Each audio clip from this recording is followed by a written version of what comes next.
All right, let's just think back for a second. The last few years, we've had a global pandemic, supply chains just completely breaking down, and then bam, the explosion of generative AI. If you're feeling like your business is always playing catch up, always on its back foot, you are definitely not alone. But here's the big question. What if you could stop just reacting to all this chaos and actually start shaping what comes next? Well, that's exactly what we're digging into today, how the most resilient companies are doing just that. So, this is the question, isn't it? The one that's probably keeping a lot of leaders up at night. And for a really good reason, too. The stats are pretty scary. They show that most businesses that get hit by a major crisis without a plan, well, they just don't make it back. Just sitting around waiting for the next big disruption to come along, that's just not a strategy anymore. The stakes are way, way too high. Okay, so before we can really get to the solution, we have to get our heads around the scale of the problem. And look, we're not talking about your typical market ups and downs here.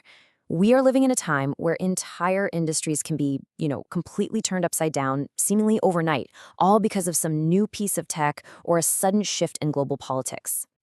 And what you're seeing here are kind of the three big engines driving all this change. First, you've got this lightning-fast tech evolution. AI, automation, all that stuff. Then there's the wild card of geopolitics, where some event halfway across the world can totally wreck your supply chain in a flash. And on top of all that, you have these really urgent environmental pressures that are literally rewriting the rulebook for how we make and buy things. And the critical thing to get is that these aren't separate problems. Oh no, it's more like a perfect storm, with each one feeding into the others. And yeah, this right here, this really nails it. If your whole strategy is just reacting to things as they pop up, you're playing a losing game. It's that simple. You're always on the defensive, always a step behind.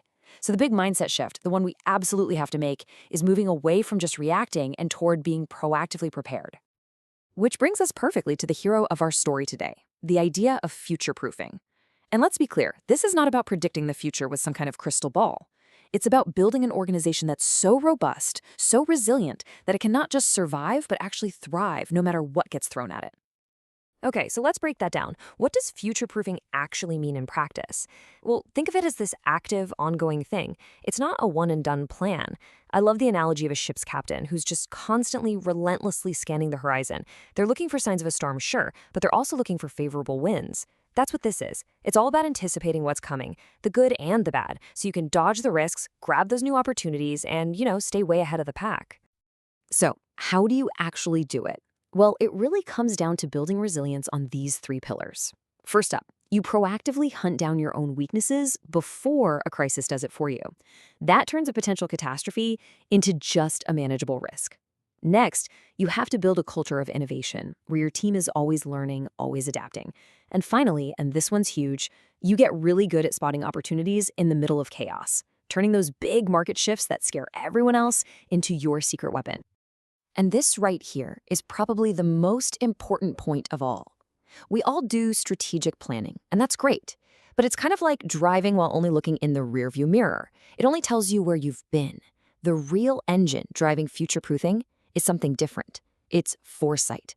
Think of foresight as a powerful telescope pointed at the horizon. It lets you see what's coming, map out different possible futures, and really understand what they could mean for you. Okay, that's enough theory for now. Let's get into the real world.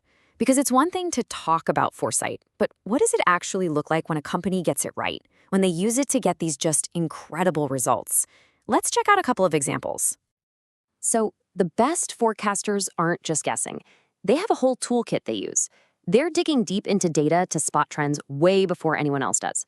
They're using something called scenario planning to play out all sorts of possible futures, not just the one they think is going to happen. And they're always bringing in experts to get that human perspective, that gut check that you just can't get from a spreadsheet.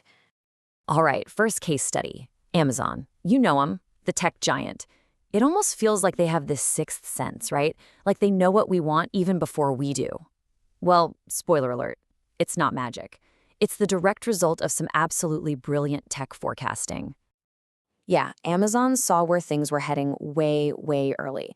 And they didn't just dip their toes in the water, they made this huge strategic bet.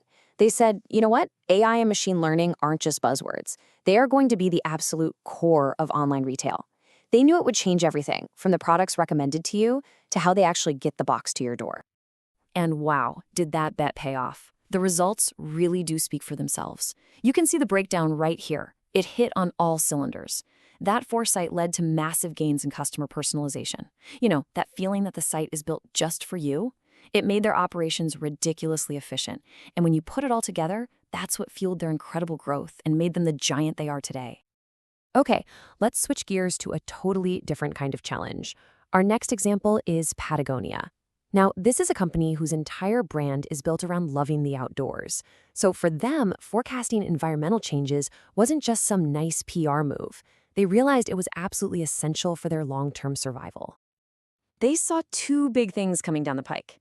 One, that the raw materials they depended on were going to get harder to find. And two, that government rules were going to start pushing for more sustainable business practices. So what did they do? They didn't wait around. They got ahead of it and completely re-engineered their supply chain and how they made their products. And just look at the payoff. It was huge. As you can see, they made this major shift to sustainable materials. That move did two things. It protected their supply chain for the future, and it massively lowered their environmental footprint. But maybe the biggest win of all is that bar right there, for brand loyalty. People saw that this was real, it was authentic, and they loved them for it. Okay, so these stories are super inspiring, right? But the big question is, how do you actually take these ideas and apply them in your own business? Well, that's what this last section is all about, moving from inspiration to a real, actionable strategy. A great place to start is to weave this kind of forecasting into three really critical parts of your business. First, risk management. Ask yourself, how can we use this to see threats coming before they hit us? Second, think about your resources, your money. How can this help you invest in where the world is going, not just where it is right now? And finally, your long-term plan. How can Foresight make sure your big goals are not just ambitious, but are actually connected to a likely reality? Now look, I'm not going to pretend this is easy. It's not. You're going to run into some common roadblocks, and this table here lays out some of the biggest ones, along with ways to get around them. For instance, drowning in data, the right analytics tools, maybe using AI, can help you find the signal in the noise. Worried that your own team's biases are getting in the way? That's where something like scenario planning is amazing, because it forces everyone to think outside their comfort zone. The real key is knowing these challenges exist and building the systems to tackle them head-on. And at the end of the day, this is the goal. This is the big shift. It's not about being ready in a passive way, like you're just hunkered down waiting for the storm. It's about actively, confidently engaging with the future, because you're armed with real insight and a plan to turn all that uncertainty into your biggest strength. So, I'll just leave you with this one last thought to chew on. These huge forces of disruption, they aren't waiting for permission. They're coming. So the only choice you really have to make is this. Are you going to be the one who shapes the future, or are you going to be the one who gets shaped by it?